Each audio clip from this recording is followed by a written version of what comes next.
News 24 తెలుగుకు స్వాగతం. నా పేరు శ్రీలత. వార్తలోని ముఖ్యాంశాలు ఇప్పుడు చూద్దాం. తెలంగాణ రాష్ట్రంలో నిర్వహించిన కులగణనలో పద్మశాలీలకు అన్యాయం జరిగిందని ఆరోపించారు. మరోసారి వారికి న్యాయం జరిగే విధంగా ప్రభుత్వం కసరత్తు చేయాల్సిన అవసరం ఉందని మల్కాజ్గిరి ఎంపీ ఈటెల రాజేందర్కు విన్నవించారు. ఎన్నికల్లో పద్మశాలీలకు 14% రిజర్వేషన్ కల్పించాలని డిమాండ్ చేశారు. కంటోన్మెంట్ నియోజకవర్గంలో ఏర్పాటు చేసిన పద్మశాలీల ఆత్మీయ సమ్మేళనం కార్యక్రమానికి ఎంపీ ఈటెల రాజేందర్ ముఖ్య అతిథిగా పాల్గొన్నారు. ఈ సందర్భంగా పద్మశాలీలందరూ కలిసి ఈటెలకు వినతి పత్రం అందించారు.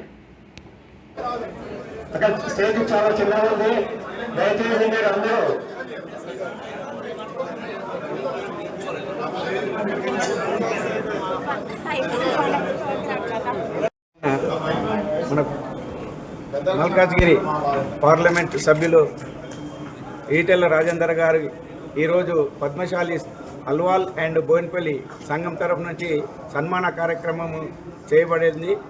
ఈ సన్మాన కార్యక్రమం శుభ సందర్భంగా మన బీసీలకు ఎంతో ప్రాముఖ్యత ఇస్తానని చెప్పి ఆయన వాగ్దానం చేశారు.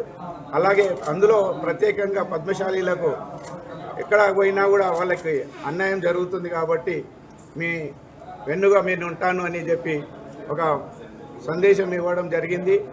అలాగే ఇక్కడ పద్మశాలి కుల బంధువులందరూ ఒక బోయిన్పల్లి కాకుండా అల్వాల్ కాకుండా ఇతర మల్కాజ్గిరి, కాప్రా, ఎల్బీ నగర్, కుతుబ్లాపూర్, బాలానగర్, సనత్ నగర్ ఆ ప్రదేశంలో నుండి కూడా మా కుల బంధువులందరూ వచ్చేసి కార్యక్రమాన్ని ఎంతో జయప్రదం చేశారని వాళ్ళందరికీ పేరు పేరున కృతజ్ఞతలు మా బోయిన్పల్లి పద్మశాలి సంఘం తరపు నుంచి వాళ్ళకందరికీ ధన్యవాదాలు తెలుపుతున్నాను.